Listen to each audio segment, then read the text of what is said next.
Sejam bem-vindos a mais um Halloween.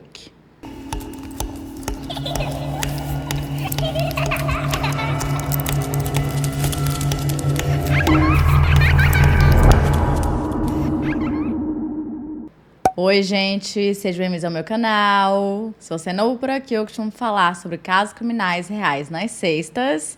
Em alguns domingos, eu falo sobre mitos e lendas enquanto eu maquio, ou outras histórias.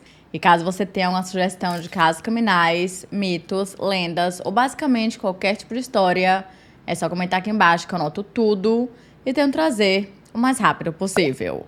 E caso você também tenha uma história real de um caso criminal que aconteceu com você, com a sua família ou até mesmo na sua cidade, ou um evento mais sobrenatural do jeito que a gente tanto ama, é só enviar por e-mail ddmeanoitestories@gmail.com. Porque quem sabe a sua história pode ser contada no nosso próximo episódio, ou depois da meia-noite. E finalmente, meus amigos, a melhor época do ano, o Halloween, ele chegou. E com ele, mais um Halloween, que caso você não saiba, caso você seja novo aqui no canal, olá, é uma semana inteira, inteira de 7 vídeos mais temáticos aí do Halloween. Quando eu falo dos casos, serão casos ou que aconteceram em outubro, ou casos que aconteceram exatamente na noite do Halloween. Mas eu já estou falando demais, então chega de blá blá. E vamos pro caso de hoje.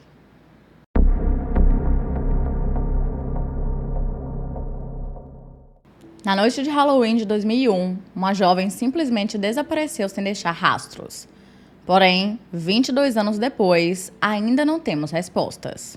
Hyun Jong-song, mais conhecida apenas como Cindy Song, nasceu no dia 25 de fevereiro de 1980, em Seul, na Coreia do Sul.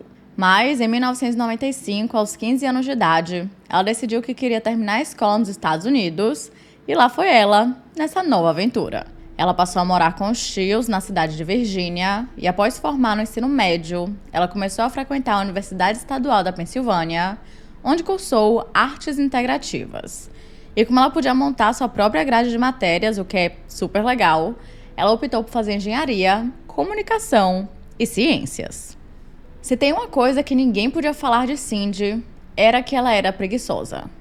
Definitivamente, ela não era. Além de ter escolhido as matérias mais difíceis para cursar, pelo menos na minha opinião, ela também trabalhava em 2 empregos de meio período e estava fazendo de tudo que ela podia, né, gente? Já estava fazendo o corre dela para ela ter o futuro brilhante que ela tanto queria e que ela tanto merecia. Na faculdade, ela só tirava notas boas, era super inteligente e super, hiper, mega dedicada no que ela queria fazer da vida. Em 2001, ela estava morando em um complexo de apartamentos fora do campus chamado State College Park Apartments e ela costumava morar com uma outra jovem.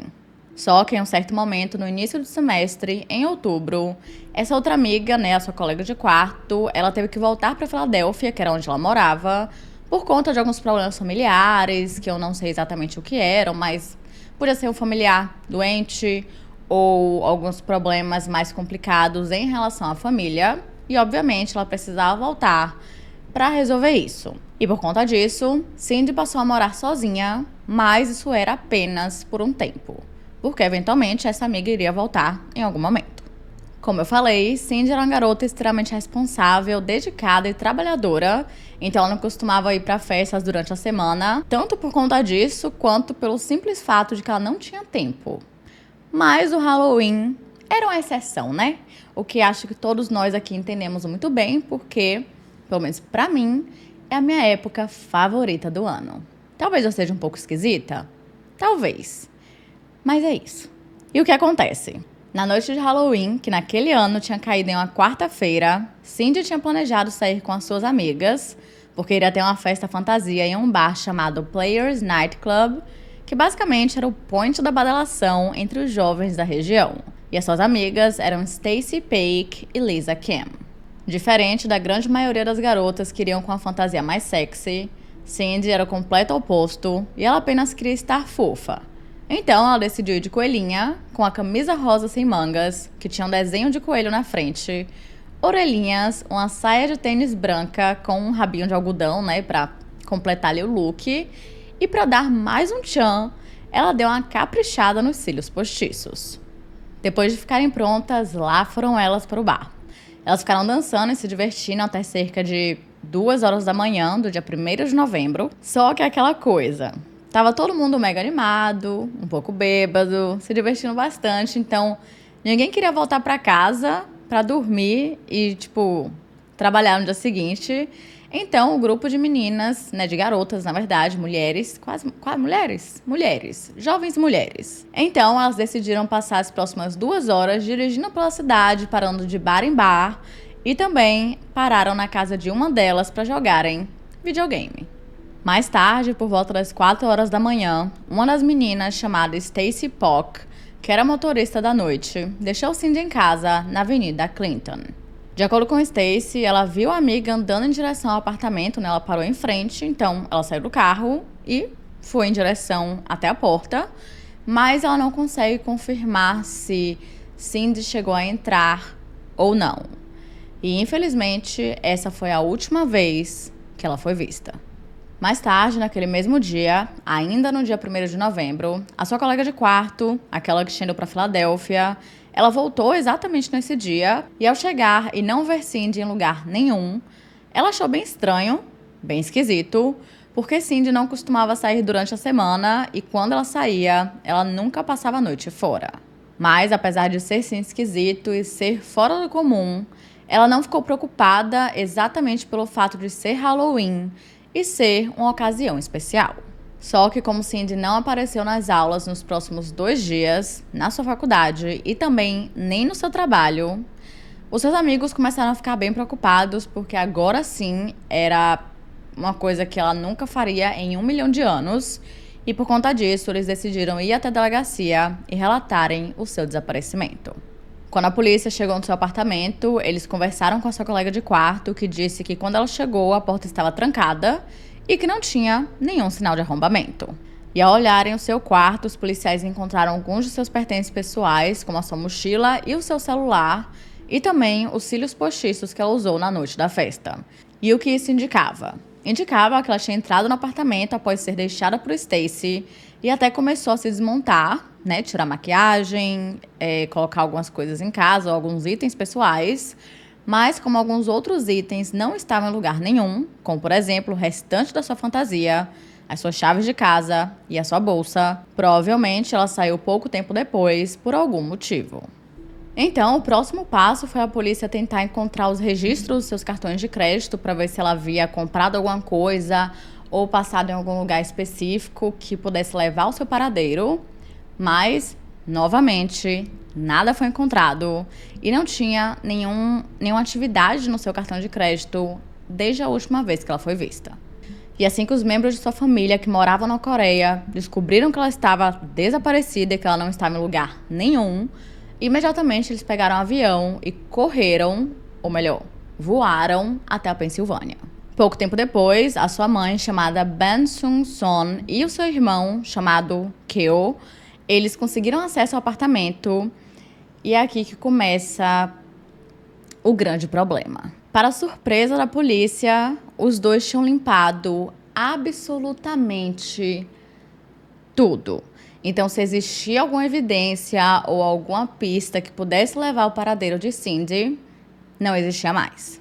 E em momento nenhum eu tô julgando aqui a família por isso, de jeito nenhum, muito pelo contrário, eu acho que a polícia que deveria ter informado a eles que eles não poderiam limpar nada e muito menos mexer em nada. Ainda mais porque a gente tá falando de um caso que aconteceu em 2001, onde não tinha toda essa divulgação de casos criminais, tudo isso nas notícias, ou quais cuidados deveriam ser feitos quando você entra em uma possível cena do crime, no caso, que a gente tem hoje em dia, como por exemplo, acho que todo mundo aqui desse canal sabe que se você chega em um local que alguém desapareceu ou que alguém foi assassinado, não toque nada, ligue para a polícia o mais rápido possível, ou se for o caso de ser um familiar seu e você chegar lá e, sei lá, para ver as coisas e tal, não toque em nada também. O máximo que você pode fazer é tirar fotos, porque infelizmente isso pode acontecer.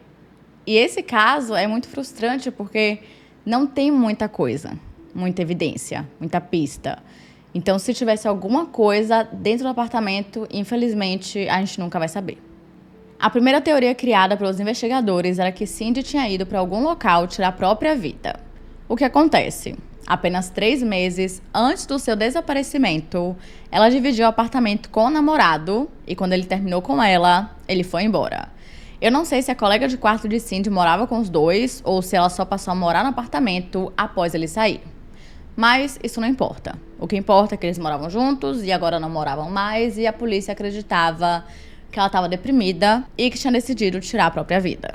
E eles pensaram isso até porque a própria família dela tinha contado sobre esse fim de relacionamento e que talvez ela não tivesse superado tão bem assim. Porém, os seus amigos que estavam com ela ali o tempo inteiro, a sua colega de quarto e a galera do trabalho, eles disseram que não, que ela estava super bem, estava lidando muito bem com o fim do relacionamento, apesar de que ela estava tomando algum medicamento. Eu não sei exatamente se era um medicamento para ansiedade ou se era um medicamento para depressão, mas eu sei que esse medicamento tinha ajudado bastante nessa fase de superação. Mas, obviamente, depressão não é uma coisa tão simples assim, onde os seus amigos podem falar, tipo, nossa, impossível, ela nunca fará isso com a vida dela, porque a gente nunca sabe o que tá passando pela mente de uma pessoa, a gente não tem como saber, às vezes quem tá em depressão consegue esconder muito bem isso e meio que colocar uma máscara de felicidade, sair na rua, trabalhar e ninguém nunca vai achar que você tá triste.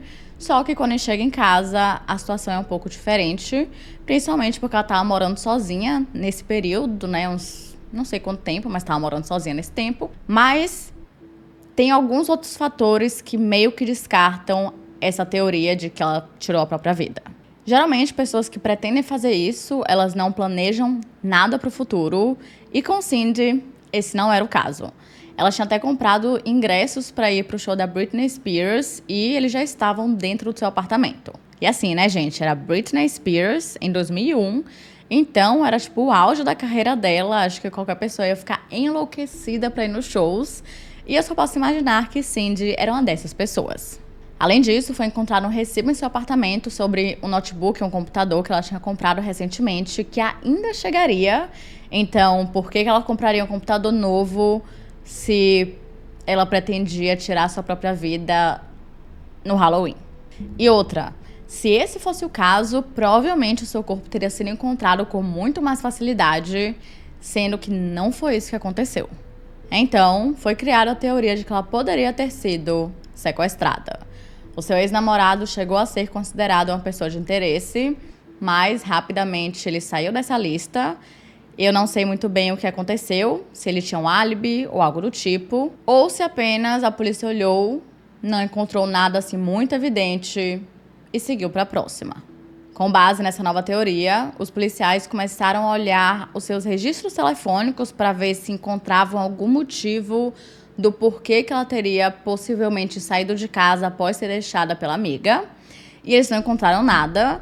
Então, a única possibilidade seria que ela tivesse decidido passar em um mercado 24 horas que ficava muito perto de sua casa, provavelmente para comprar alguma coisa para comer ou algum remédio, enfim. E pelo fato de que ela costumava fazer isso com frequência, ela costumava ir nesse mercado nesses horários bem esquisitos, de madrugada, muito cedo, era uma possibilidade real.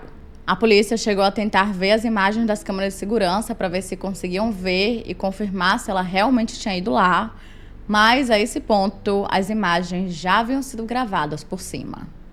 Pouco tempo depois, uma mulher se apresentou como testemunha ocular e disse à polícia que tinha visto Cindy a quase 320 quilômetros de distância no distrito de Chinatown, na Filadélfia. De acordo com ela viu uma jovem asiática muito parecida com Cindy sendo arrastada para dentro de um carro enquanto chorava e gritava desesperadamente. Aparentemente, ela tentou ajudar a jovem, mas o homem que a estava arrastando a empurrou e ele foi embora no carro. Após o depoimento, ela chegou a dar algumas características do homem que ela se lembrava e foi feito um retrato falado, mas a polícia não a considerava como uma testemunha confiável, porque ela mudava o seu testemunho, a sua versão, a sua história diversas vezes. Complicado. E tirando isso, a polícia não tinha nada. Então, no dia 31 de janeiro de 2002, o grupo de buscas que foi criado pela família de Cindy, alguns estudantes na Universidade da Pensilvânia e membros da comunidade, decidiu realizar uma coletiva de imprensa onde eles criticaram bastante as autoridades policiais e universitárias pela falta de progresso na investigação. Eles até chegaram a fazer uma comparação entre o caso de Cindy e um desaparecimento recente de uma menina branca de 13 anos de idade, chamada Alicia Kozakiewicz, que desapareceu no dia de Ano Novo após ser atraída por um homem mais velho que tinha conhecido na internet. No caso de Alicia, o FBI imediatamente colocou 50 agentes no caso e ela foi encontrada viva apenas 3 dias depois. Como resposta, as autoridades disseram que eles estavam fazendo tudo o que eles podiam, mas que infelizmente eles não tinham evidências, pistas concretas e muito menos um suspeito. E depois disso, a polícia de Ferguson Township e a família de Cindy cortaram todo e qualquer tipo de comunicação. O irmão de Cindy, Keo Song, que chegou a abandonar a escola para continuar nos Estados Unidos e ajudar na busca pela irmã, chegou a dizer que ficou chocado com todas as restrições que os policiais tinham durante a investigação, como, por exemplo, todos os milhares de procedimentos para conseguir uma intimação para acessar os registros telefônicos e de internet de Cindy, e ele pediu que a polícia agisse mais rapidamente nesse caso. É uma situação muito complicada, porque de um lado temos a família e a comunidade implorando e colocando pressão na polícia para que eles solucionem o caso, e pelo outro lado a gente tem a polícia que está interessada no caso, está tentando fazer de tudo que eles podem, mas que não tem nenhuma pista para que eles consigam seguir e encontrá-la, mas mesmo assim eles não perderam as esperanças. Os arquivos do caso de Cindy foram crescendo até chegarem a preencher 21 pastas e em um certo momento tinham 6 investigadores trabalhando nesse caso em tempo integral.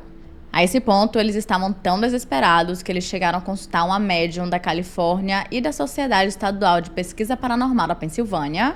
E embora isso não tenha levado a lugar nenhum, eles continuaram esperançosos e até achavam que possivelmente algumas informações que a vidente tinha dado poderiam ser utilizadas no futuro. Ao longo dos anos, esse caso foi falado bastante em vários programas de televisão, incluindo o Unsolved Mysteries em 2002, mas, mesmo assim, nenhuma pista relevante chegava. Porém, tudo mudou em junho de 2003. Um homem chamado Paul Weekly, que estava enfrentando uma acusação de roubo, decidiu denunciar um dos seus parceiros chamado Hugo Selensky, e até conduziu as autoridades até a propriedade dele no condado de Luzerne.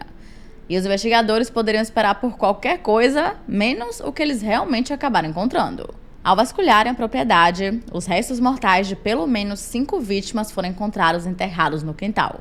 E Paul chegou a alegar que Hugo tinha matado no total 16 pessoas, incluindo Cindy Song. De acordo com ele, Hugo lhe disse que ele e seu cúmplice, chamado Michael Krakowski, estavam na Universidade Estadual nas primeiras horas da manhã do dia 1º de novembro de 2001, quando se depararam com Cindy andando pela rua. Aparentemente, eles acharam que ela era uma garota de programa e então, por conta disso, eles decidiram sequestrá-la e a levaram até a propriedade de Michael em Hunlock Grove, também no condado de Luzerne. Ao chegarem lá, eles apreenderam dentro de um cofre onde ela foi abusada sexualmente antes de ser assassinada e depois enterrada em algum lugar. Porém, nenhum dos corpos que foram encontrados na propriedade de Hugo Selensky pertencia a Cindy, o que faria sentido considerando que ele só passou a morar lá alguns meses após o desaparecimento dela. Isso não significa que ele é responsável ou que ele não é responsável, apenas significa que tem a possibilidade e que se tiver a possibilidade, se caso eles sejam culpados, eles poderiam simplesmente tê-la enterrado em um outro local. Mas adivinha quem estava enterrado no quintal de Hugo Selensky? Eu não sei se vocês estão preparados para este plot twist. Uma das vítimas era o próprio Michael Krakowski. Aparentemente, a parceira dos dois não deu tão certo assim. Eita! Michael tinha trabalhado como farmacêutico até ser preso em junho de 2001 por dirigir uma rede ilegal de medicamentos prescritos. E após um dos seus clientes morrer por overdose, ele apareceu no radar das autoridades locais. Por conta disso, ele foi condenado por diversos crimes e estava aguardando a sua sentença quando ele e a sua namorada, chamada Tammy Fassett, desapareceram em maio de 2002. Inicialmente, todo mundo tinha pensado apenas que eles haviam metido o pé para que ele não fosse preso, mas não foi isso que aconteceu. Na verdade, ambos haviam sido estrangulados até a morte com uma gravata e então enterrados no quintal de Hugo Selenski. De acordo com Paul Weekly, existiam 2 motivos para que Hugo quisesse Michael morto. Uma delas seria porque, aparentemente, Michael teria guardado as orelhinhas de coelho da fantasia de Cindy como uma forma de lembrança, e caso isso chegasse aos ouvidos das autoridades, obviamente, tanto ele quanto Hugo seriam os principais suspeitos. Mas o principal motivo seria porque parece que Michael guardava $60 mil em dinheiro dentro do seu apartamento, da sua casa, da sua propriedade. Não sei exatamente onde ele morava, mas estava em sua posse. E Hugo, esse cara assim, legal, bacana, ele queria o dinheiro pra ele e Tammy só morreu porque ela tava lá. Parece que você não pode confiar até nos seus parceiros de crime. Cadê a broderagem, a confiança e até mesmo a lealdade, sabe? Não tinha. Mas ele não teria feito isso tudo sozinho. Ele teria um cúmplice chamado Patrick Wilson. Parece até que eles tinham enterrado os corpos em outro local, mas depois Hugo Selenski pediu para que Paul Weekly os desenterrassem e o enterrassem novamente no seu quintal. Já os outros corpos, as outras vítimas, eram Frank James e a Di Killer, que eram 2 traficantes, e também uma outra pessoa que não teve a sua identidade revelada. Não sabemos se ela chegou a ser identificada pelas autoridades ou se eles apenas não quiseram divulgar isso para o público. Em relação a Frank e a Di Killer, eles foram atraídos para a propriedade pelo próprio Hugo Selenski e pelo Patrick Wilson. Então, ao chegarem lá, eles foram mortos a tiros e depois queimados. E isso tudo porque eles queriam o dinheiro que eles tinham e também todas as substâncias ilícitas. Eventualmente, Patrick Wilson chegou a se declarar culpado das acusações de homicídio de 3º grau e tanto ele quanto Paul Weekly aceitaram a testemunharem contra Hugo Selenski. O seu julgamento aconteceu em 2006 e durante ele, a defesa de Hugo alegou que Paul tinha plantado os restos mortais das vítimas no quintal e que depois ele apenas conduziu a polícia até lá. E pasmem, mas algumas pessoas realmente acreditaram nisso e Hugo Selenski foi absolvido da acusação do assassinato de Di Killer e chegaram ao impasse no caso de Frank James. O que eu achei muito louco, considerando que os 2 teriam sido assassinados no mesmo dia, mas tudo bem, né? Parece que o júri acreditava que ele estivesse sim envolvido no crime e que pelo menos ajudou a se livrar dos corpos, mas não achavam que existiam provas o suficiente que ele tinha puxado o gatilho. Depois disso, o Estado rapidamente o acusou pelos assassinatos de Michael Krokowski e Tammy Fassett, mas por conta de toda a burocracia e uma série de atrasos e disputas legais, ele só foi julgado em 2015. E durante esse tempo foi descoberto que Paul Weekly não era tão inocente quanto ele dizia. Quem diria? Ele não apenas ajudou a mover os corpos de local de uma propriedade para outra, como ele também participou ativamente dos assassinatos. E ele só concordou em testemunhar contra o seu amigão Hugo para evitar a pena de morte. Dessa vez, Hugo Selenski foi condenado por 2 acusações de assassinato em 1º grau e foi sentenciado à pena de prisão perpétua. E o fato de Paul ter mentido descaradamente em relação ao seu envolvimento, isso fez com que surgissem muitas dúvidas sobre a sua versão de que Hugo estava envolvido no desaparecimento de Cindy Song.